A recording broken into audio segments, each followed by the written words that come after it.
2026 টি-20 বিশ্বকাপের ম্যাচগুলো ভারতে গিয়ে খেলতে অস্বীকৃতি জানানোর জন্য বাংলাদেশকে কোনো শাস্তি দেবে না আইসিসি। যে সিদ্ধান্তের কারণে বিশ্বকাপ থেকে বাদ পড়ে তারা। এছাড়া ভারতের সঙ্গে যৌথভাবে 2031 সালের পুরুষদের ওয়ানডে বিশ্বকাপ আয়োজনের আগে বাংলাদেশকে আরও একটি আইসিসি ইভেন্ট আয়োজন করতে দেওয়া হবে।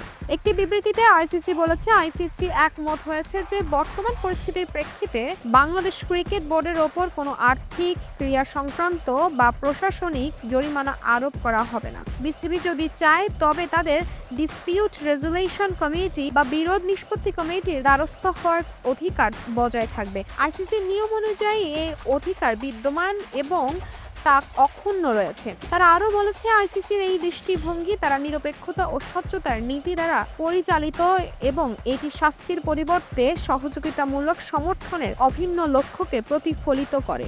আইসিসি বলেছে, এই সমঝোতার অংশ হিসাবে একটি চুক্তি হয়েছে যে 2031 সালের আইসিসি পুরুষ ক্রিকেট বিশ্বকাপের আগে বাংলাদেশ একটি আইসিসি ইভেন্ট আয়োজন করবে, যা আইসিসির স্বাভাবিক আয়োজক প্রক্রিয়া, সময়সীমা এবং পরিচালনগত প্রয়োজনীয়তার ওপর নির্ভরশীল। এটি আয়োজক হিসেবে বাংলাদেশের সক্ষমতার ওপর আস্থার প্রতিফলন এবং দেশের ক্রিকেটের উন্নয়নের জন্য তার সদস্য দেশগুলোর মধ্যে অর্থবহ আয়োজক সুযোগ প্রদানের ক্ষেত্রে আইসিসির প্রতিশ্রুতিকে দৃঢ় করে। আইসিসি, পিসিবি ও বিসিবির অন্যান্য সদস্যদের পাশাপাশি ক্রীড়া জগতের সর্বোত্তম সাথে নির্বিচ্ছিন্ন সংলাপ, সহযোগিতা এবং গঠনমূলক সম্পৃক্ততার বিষয়ে প্রতিশ্রুতিবদ্ধ। সকল অংশীজন স্বীকার করে যে এই সমঝোতার মূল উদ্দেশ্য হলো খেলার সততা রক্ষা করা এবং ক্রিকেট ভ্রাতৃত্বের মধ্যে ঐক্য বজায় রাখা।